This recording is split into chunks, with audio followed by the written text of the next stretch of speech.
Earth is the only place in the universe where we know for sure that there's life. But what about elsewhere in the solar system? I'm going to be looking at 5 of our neighboring worlds where we might find evidence of life, either past or present. And I'm going to give you these in reverse order from 5th to 1st. Moving on, number 4 on our list, Titan. Titan is the largest moon of Saturn. It's also the 2nd largest moon in the solar system after Jupiter's Ganymede. It's also the only moon that has a substantial atmosphere. Its atmosphere is actually 1.5 times thicker than Earth's, and it's made mostly of nitrogen. But it also contains a cocktail of other gases, including many organic chemicals. By organic, I mean carbon-based molecules and gases. And they form a kind of an orange haze that prevents us from seeing the surface of Titan in ordinary light.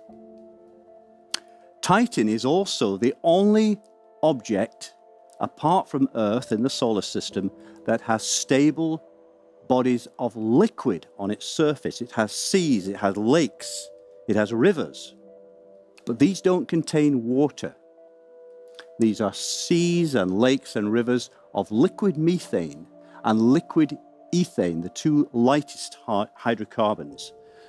So we've got interesting organic chemistry going on in the atmosphere. We've got interesting stuff, organic stuff on the surface. Does this suggest that Titan might have life? There are actually some places on Earth that are a bit like Titan in some ways. One of them is in Trinidad, and it's called Pitch Lake. It's a lake, not of water, but of asphalt. You know what asphalt is? It's a tarry, gooey, messy stuff that's full of all kinds of organic chemicals that you might find, for example, also in petroleum. It's hardly the place you would find living things. And yet within this asphalt lake, there are little pockets of water, little bubbles, if you like, of water. And within these bubbles, these droplets, have been found ecosystems of microbes.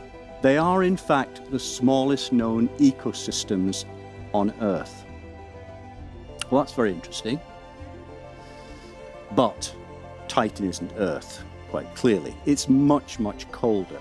The surface temperature on Titan is minus 179 Celsius. So there's not going to be any liquid water on the surface of Titan, except sometimes when large meteorites or asteroids hit the surface, they may cause water from below the surface, and scientists do believe there's water under the surface of Titan, to come to the surface and mix with the hydrocarbons already there.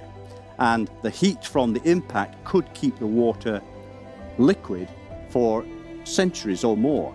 And so there's the possibility that life could develop there. We don't know for sure, obviously. But Titan is interesting anyway, even if it doesn't have life, because the conditions on Titan in many ways are like those on Earth billions of years ago, before there was life. So the same chemical processes that are happening on Titan today, some of them at least, may have been happening on the early Earth. So by studying more about Titan, we may be learning more, or we may learn more about the origins of life on Earth.